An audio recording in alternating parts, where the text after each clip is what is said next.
But funny, if it had this power in '78, it would have been the high-performance truck. Yes. Yeah. You know, the big thing with this truck is it is subtle. I feel like you get the truck people that are on the road, that see it, that really enjoy seeing a classic truck like this back on the road. And then to the average person, it just, people just overlook it. They don't see it. Yeah, it just feels like it'll run forever.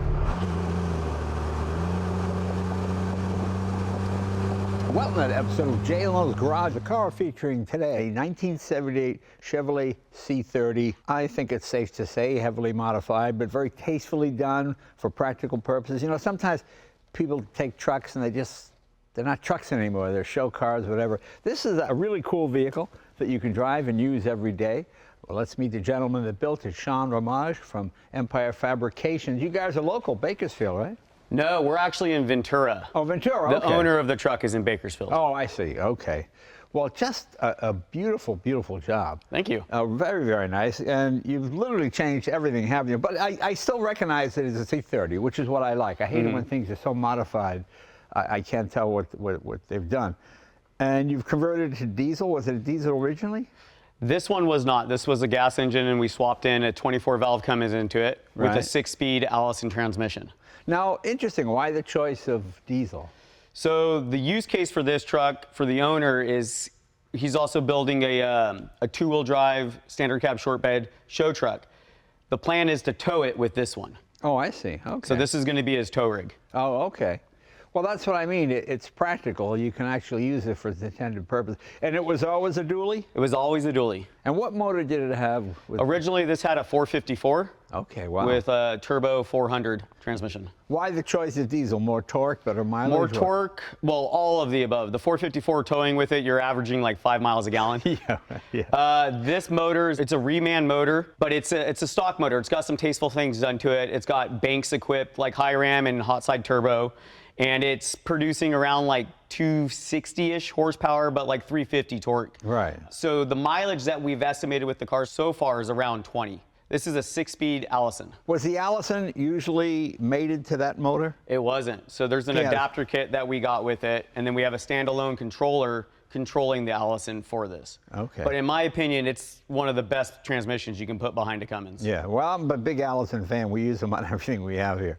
When you're putting this together, did you think you might do this full 454, or were you thinking diesel right from the start? It was always going to be a diesel. Okay.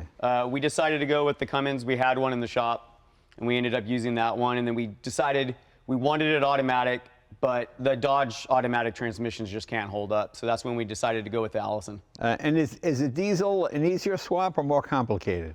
It actually wasn't bad. It was a pretty straightforward swap. Yeah. There's kits out there for the motor mounts. We had to custom make the transmission mount for the Allison. Okay. But everything else was straightforward. We built all of the intercooler system and all the pipes and the intakes, and we made all that from scratch for this swap. Cool. Can you open the hood and take a look?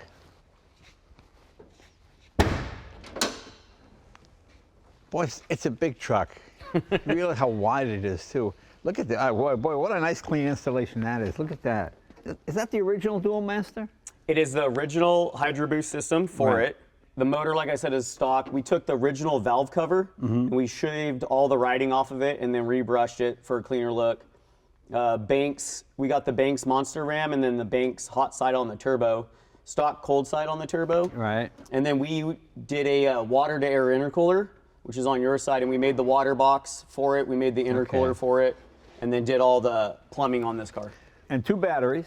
Dual batteries, yeah. It's not a 24-volt system, though. It's a 12-volt. Okay. It's a 12-volt. And do they both work off the same alternator? They do. Okay. And why 2? Mainly for the bigger stereo and for towing purposes. A lot of C30s it was an option to add dual batteries with them. So some of them came standard with it, and some of them didn't. But you can get the dual battery mounts. They're out there for them. Now, are you running dual battery all the time, or do you switch A, B, go back and forward? They're both linked, so they're always on. Oh, I see. Okay, okay. It's not like a spare, one goes down, you can click over. Okay. No. Okay. Custom radiator? It's a Ron Davis radiator. Yeah. And then we kicked it back at an angle on the back, so we have a little bit more room to clear for the electric fans. And then on the top, we actually sunk it back a ½ an inch and then remade the top plate. So it all looks factory and looks stock. It's just sucked back for a little bit more room for the inline 6.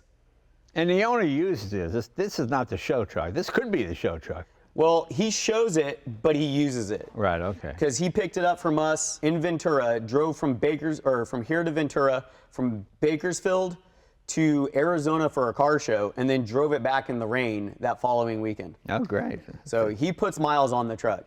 Hey, we can close this down again. Let's see. Something else that was intriguing, I do not recognize these hubs here. It made me think it's four-wheel drive, but it's not, is it? No, it's a two-wheel drive. Okay. And so the wheel setup is a 22-inch Alcoa from a semi-truck, or Right. 22 and a half. Right. And then it gets machined down to a 22-inch tire. And then what we did is certain model dualies, this one has the deluxe core stripes on the hood, but those trucks that have the deluxe core normally had hubcaps. So we had a set of original dually hubcaps. And what we did is we designed billet hubcaps to cover the tin lugs based off the original dually hubcaps. Okay. These are 10-lug wheel? These are a 10-lug wheel. Okay. So you modified an existing wheel? So the wheels are brand new 22-inch Alcoas. Okay. And then they were machined down, well, they're 22 and a half. Right. And they were machined down to a 22. Okay. And then we made the adapters that go in between our hubcap and the 10 lugs. And then our hubcap pops over onto the adapter. And what else? Power steering, power brake, obviously. Power steering, power brakes. Right. For the most part, it's more of a restoration. There's some frame mods done in the back. We did a step notch, but it's a bigger one with built-in tow bags mounts. Right. And then we have a cradle in the back for air compressors and air ride to control the overload bags in the back. The rest of the frame, for the most part, is bone stock, just stripped down and then restored. Any like rust or pitting we took out and then had it freshly powder coated. Okay. And of course, it's to be a usable truck that has a lot of miles, obviously. It's something that's going to be used every day. Yeah, very nice. And I noticed some badging here, Empire Special, that's you, right here. Yeah. Okay. So originally this truck would have had this would have been a camper special. Right. So they made camper specials and trailering specials. And then what we're doing with the square body stuff, anything that we do with our touch and everything, and our little details that we're putting into it, we're going to do it with the Empire Special badging. How much can this carry? How many pounds? Well, this is a 1 ton. Right. Is it one? Oh, The actual overall ton. bed, I would not know. Okay. I know I have had a pull max on the back of one of these things. Yeah. Hauling that for about 6 hours, and it's been holding that up fine, and that's around 2,500 pounds. I like the coloring. This is a great color. Polymetallic blue Right. with light blue, which are the original colors that these trucks came in. So Okay. the owner itself has another truck in this color combo, and so we wanted to do this in the same color combo. Yeah, I mean, you know, when I was young, this is what trucks look like. Now trucks look like Cadillac Escalades inside, but this looks like, for the purposes intended, but comfortable. That's not a stock seat, obviously. I like the way you made it a bench seat that's sort of a bucket, but not really. Yeah, so we took the original bench and then rebolstered it to actually be more comfortable for a longer drive. And then we took and utilized the original emblems from the original seats and put those back into these. Very nice. But the rest of the dash is all stock. It's original door panels that we restored, new carpet, a replacement dash pad, and then the gauges are Dakota Digital Syndicate series gauges. And then we do a modern style stereo, but it's in a billet surround that looks like a stock piece. The more you look, the more you see all the little details that are just fantastic. Thank you. All the stainless on the front of the truck, we had chrome, so it all looks the same. It doesn't have a different shine. Right, right. The mirrors are original mirrors, just repolished. Right. The door handles are original door handles, just rebuilt and then re-chromed. And Elwood, that's the original badging, right? Well, it's actually not. So initially this would have been a Cheyenne. Oh, I see. Elwood is the name of the truck. And so it's in the same font as the original, and then we changed it to the original diesel badging that the trucks would have had. And then another little detail is normally on this year truck, it would have had a black stripe in the trim. The stripe in the trim is the dark blue that matches the stripe in the hood. And so that wraps around the whole trim of the truck. And then it's also the same color in the stripes on the grill inserts. Yeah, just the more you look, the more you see the nice detail work on it. Filler on both sides or just one side? Filler on both sides. It's got dual saddle tanks. Something else that we've done to the truck is we incorporated some modern technology. We have a Ford Raptor bed light switch underneath, and it's programmed into the Motec for the underbelt rail lights. And then if you forget about the lights, they'll automatically turn off in 15 minutes. Oh, okay. Or if you get in your car and you hold the brake down for 3 seconds, they automatically shut off. Okay. Long enough to put it into gear. Right, right. I like the fact you have rubber. I mean, so many guys do these trucks. They have the beautiful mahogany. Well, you can't put anything in the bed. Yeah. And this is not. Obviously, you had this custom made, right? Actually, Holly bought the company that makes it, and they reproduce it new now. Oh, that's so you great. can get the rubber mats, which for being a period correct truck, the rubber mat was like what it needed. Yeah, yeah. And it's, you know, he'll be able to use it, throw anything into it. Of course, that's a stock size. I'm thinking it's Yeah. bigger, but not. Yeah. Yeah, and so the lights are on the switch here, which also turn on the backup lights if Right. you need to hook up a camera. And just a manual tailgate, right? Manual tailgate. That's right. Set that baby, press a button. There you go. Yeah. Boy, Sean, very nicely. How long did it take you to do this? This truck was about 1.5 years. What kind of shape was it when you got it? It was bad enough that we got a new cab. Oh, really? He brought a truck, and it was this color combo, the truck that he bought. And when we got it in, it was so badly rusted that we used one dually fender, one door, and one fender, and then the rest of the pieces came from another truck. Oh, okay. All Or right. parts that we bought. But it is 100% real OEM steel Right. that we metal finished and fixed all the rust and took all the dents out. Everything was bodyworked in metal before it even went to paint. Right. So did he think the truck he was bringing in was good enough to do? I mean, because that's got to be tricky with the customer. I think he bought the "Man, truck." Let me tell you something. Okay, this is not going to work out. Yeah, yeah. He bought the truck sight unseen Yeah. and Oh, then just dropped it right off to us and was like, all right, here we go. that's like me. I'm so stupid. I said, but you never buy anything sight unseen. You know how many cars I bought sight unseen? Because there aren't any other. You're not going to find another one, and when you're looking for something unusual, Mm-hmm. that's the only one, and you have to take it. Yeah. And they built these from what, 73 to into The the square 80s, bodies didn't were done 73 to 89, 80. Okay. Wow. but up 91 for Suburbans and dualies. It's sort of a timeless look because it's very trucky. That's what I like about it. Let's see.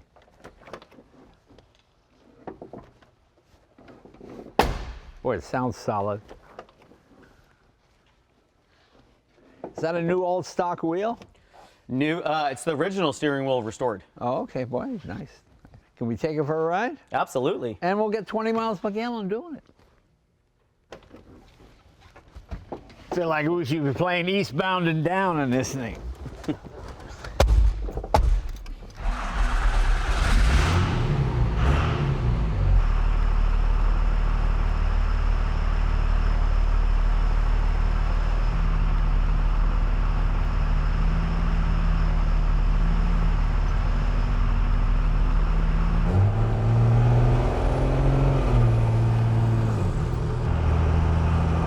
You ever driven any steam cars? That's where the torque is. Really? Oh, yeah. You get 1,000 foot-pounds from rest. The most power I've ridden in is, I worked for Nelson Racing for a few years too. Right. And so Tom gave me a ride in one of his twin turbo cars with, I want to say 1,500 horsepower. I don't know the exact torque numbers, but that was a pretty insane ride. Yeah, well, they say, horsepower sells cars, torque wins races, Yeah, that's true. I hate these big, thick wheels they have now. I just like how delicate this feels in a big, heavy truck. What does this thing weigh? About 4,500? Yeah, roughly. I think we're maybe a little heavier now that we have the Cummins in it. Yeah, yeah. But original one weighs in around 42-ish. So I would say 45 to 48. And that's nothing nowadays, because there's yeah. no door guard beams or any of that stuff in those. Yeah, because the new trucks I think are weighing in around like close to 7. Yeah, yeah. The interior colors are all original. We just re-dyed the original interior. We had an idea for the seat, and our upholstery guy he hit it exactly the way we wanted to do it. Now, did you go to Just Dashes over here in Van Nuys for this? No, so we went with USA 1. Oh, okay. They have a really good quality repop. They take a little long sometimes to get, but it was worth the wait. I don't know that company. We had good luck with Just Dashes. They're right over here. You go over there and Yeah, we've used Just Asses before on more of the ones we can't just go out and buy. Right. There's a lot of parts available for the square bodies now. I just prefer to use as most original ones as possible. Like the AC piece on the dash, that's an original one, would have been wood grain. We actually stripped the wood grain, rebrushed the aluminum, and then Cerakoted the black in it, polished the ring, so it looks great. a lot cleaner than a repop one would be. Yeah. You know, so I'm just so used to doing cars that nobody has or nothing available. And the fact that you can go to actually buy, oh my gosh, you know, when I did my dad's 7-liter 66 Ford, you could get all this stuff. It was amazing. I've done a few cars where there's nothing available. Yeah. Like I bought myself a car out of Japan. There's only 2 in the United States. What is it? It's a 1970 Toyota Crown Coupe. Oh yeah, that's the big one, isn't it? It's the luxury car. Yep. Does that have the rear seat where your feet go into the front seat? No, that's the Toyota Century Limo. Oh, that's a Century, yeah. Now, this one is the heir of Japanese muscle car. Oh, okay. So it's an inline 6, but it has it looks like a 70s Impala SS. Yeah. It's got really bitchin' styling lines, but that's one of those cars where I won't be able to find anything for. We'll be making everything for that one. So you grew up with the Japanese stuff. I grew up with everything. Yeah. My first car was a 74 K5 Blazer. Where did you grow up? Out here? I grew up in Central California in Exeter. Oh, okay. The base of the Sequoias, and then I moved to Southern California in 2008. And then I started working for Hollywood Hot Rods in 2010. I worked there for 7 years. And then I went to Nelson Racing Engines. Yeah. Worked for him doing sheet metal work for 3 years. I did contract work with like Chip Foose. I did some overhaulings. Yeah, and then I've always had my shop. It was always on the back burner. It was just more of a hobby shop. Right. And then in 2019, I said I'm done. And I went full-time in my shop, and now we have a good team of, we have 5 guys in the shop. Yeah, that's great.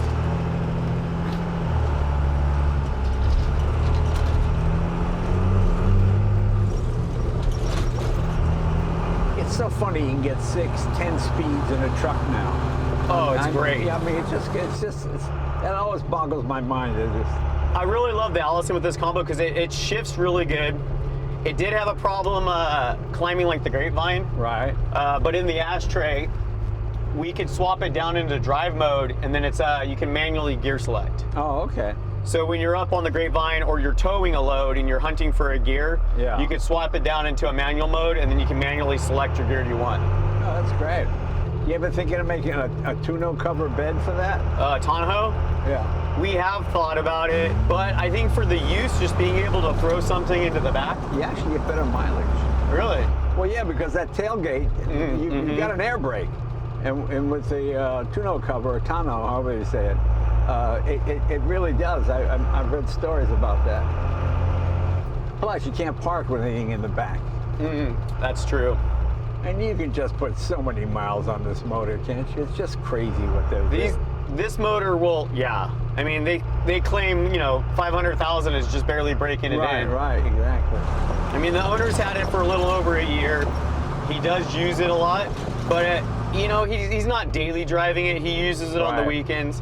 Once we get his other truck done, we'll hook up, and he's planning on towing with this one. Right. Is this satellite speedo, or is it an actual cable? Actually, no. This is not satellite. It's a digital readout from the Allison. Boy, it tracks very nicely. It just drives great. Thank you. Obviously, the red line started at $3,000. That's hilarious. Yeah, it drives real nice. The Allison in this thing shifts amazing with this setup. Like, it does everything you want the truck to do. Right. We did a lot of insulation inside the cab to get the Cummins to quiet down in here. The 24 valve and the 12 valve Cummins are just notorious for being extremely loud. Well, I've got one of those Syclone trucks, which is the silliest thing because it's too light for heavy work and too heavy for light work. The bed is so short you can't really carry anything, and you sit bolt upright like this because there's no room in the cab. You're just like you're just like this, What truck is this? Little Syclone came out in '91. It was the fastest vehicle GM produced. Yeah, the GM. It was faster than the Corvette or the Ferrari. Isn't that funny? In a quarter mile, 4-wheel drive. It's that Buick Turbo V6. So is this a brand new old stock motor, or do you take an old motor and just go through it? This is a rebuilt engine from a company called DFC out of Canada, who specialize in diesel engines. And this is their Street Series engine. So it's got like A or P head studs. Right. And then it's got like some porting done to cooling system so it cools better and stuff like that. But we wanted to keep it stock. So this isn't like, they have 2 other versions higher than this motor. This is their entry-level motor. That's all we went with.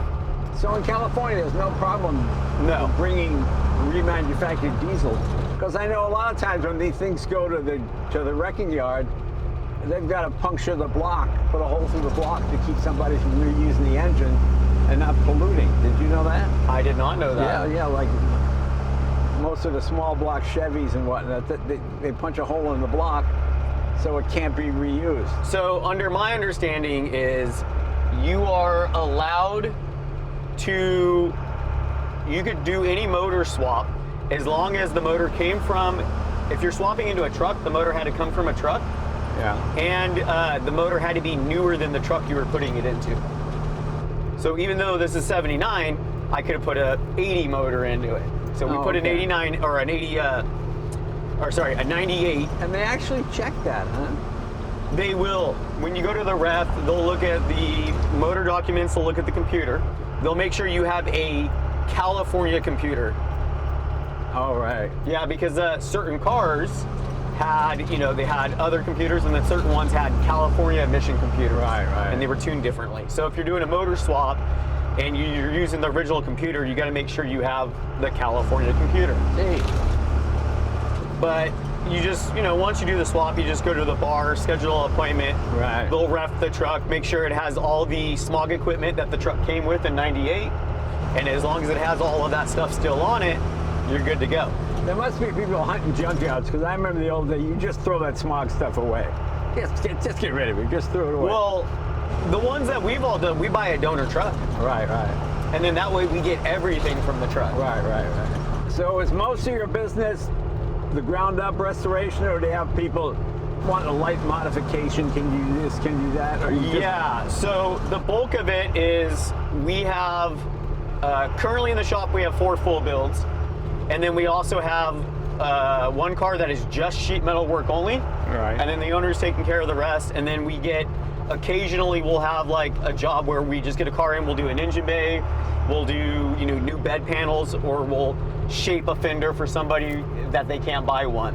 But and we have a variety. So we have a 61 Lincoln Continental that we're doing right now for a customer. And that's gonna be a Nelson engine, roadster shop chassis, but it's going to be elegant. I don't get when people put the big wheels on those cars. It always looks offset. It looks unnatural to me. The whole thing with the customer does, his big thing is, I don't want it to look like a gangster's car. Right. And so it's going to be an elegant. We haven't decided on the color. I'm kind of liking like seafoam green or something. So it's a 61 Lincoln 4-door convertible? Not a convertible. Oh, not a convertible. Yeah, everybody does the convertibles, but this Right. one's a sedan, hardtop, 4-door. And then for the same customer, we have a 74 GMC Jimmy. Right. That we're going to be wrapping up soon. And that is modern motor, LT4, modern roadster shop chassis, 4-wheel drive. Do you ever build cars on spec, like, we're going to build this way, and then try to sell it, or is it always a customer? Yeah. So the Jimmy that we're doing for this customer, we're setting up to do as a spec. We already have another 74 75 Jimmy full top convertible that we're going to set up to build as a spec build. And so that's what we're going to set up, is start doing the square body trucks, because we know them really well, and we're going to do pre-smog versions as spec builds for California. How hard is it to keep to, you tell customers it's going to be this, and it's all based on 2023 prices, and then, you know what I'm saying? So we have a rough idea of what it's going to take. There's a lot of development costs in this first one that we're doing, because we're modernizing like the door latches, because square bodies are notorious for slamming doors. We rebuilt these ones so they work really well, but the ones we're putting in the Jimmy are soft close door latches out of a new Escalade.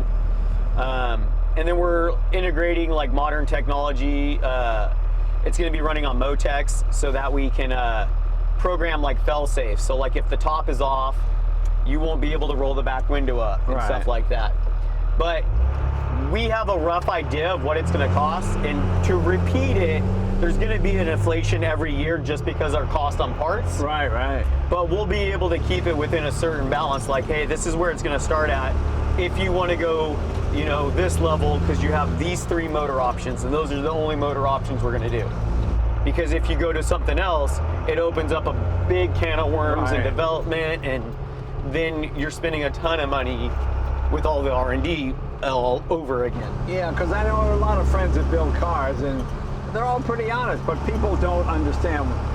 If you're not a car person, why, I can't believe it took that long to do that, you know? Yeah, on an average spec, I think we're going to be about 1.5 to 2 years, depending Yeah. on the level and the donor, because we're using all original ones, and square bodies, they just like the rust.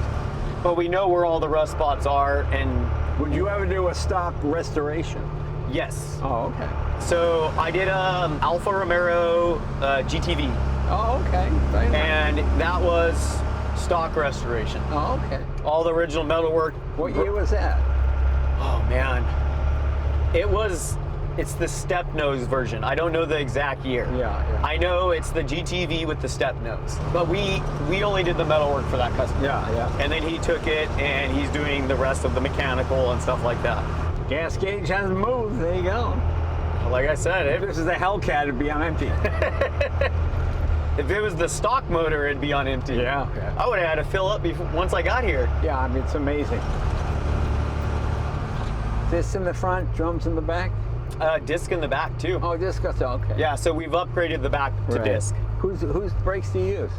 So the kit was just a generic kit online, Right. and it utilizes like late model Cadillac disc brakes to hook up the e-brake and stuff back Oh, up. so you use factory, you don't use Willwood or one of those guys? No, not on this one. We have another one that is all Willwood, Right. and then our Pro Touring Nova in the shop is on Brembo's. Yeah, I'm real happy with Willwood. I've used them a bunch of times, and they're very good at making it exactly to what you need. It's Willwood is convenient because they are like a 5-minute drive from us. Right. We're pretty lucky where we're at. We have ARP bolts like right across the street. Magnuson Superchargers is right on the other side of the strawberry field. Right. Borla's headquarters out there too, and Vortex Superchargers. Yeah. You know, modern cars, the A-pillar is so huge, you're always doing this. Is there a kid in a bike right here? You know?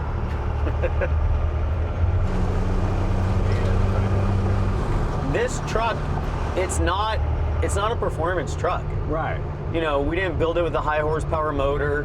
We built it for a use case, and that use case is to tow another car. But funny, if it had this power in the 78, it yeah. would have been the high performance truck. Yes. Yeah.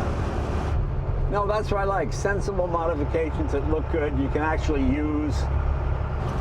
I hate it when you take something, modify it, and it's less than what it was originally. It's slower. I like how high you sit. I love the greenhouse in this thing. It's really original windshield. They have to get a new windshield. New windshield. Yeah. I have a bunch of original windshields, but they're just so rock pitted over the years. I know. We can't polish them out. Yeah. It's all new glass in this, except the wing windows are original and then rebuilt. Sean, thank you very much for bringing this. Really appreciate it. We love to see craftsmen doing all kinds of work. Have we got your website? Give us your website again. So it's empirefabrication.com. Right. You can find us on Instagram. It's empire_fabrication on Instagram. We have a Facebook too. It's just Empire Fabrication. Yeah.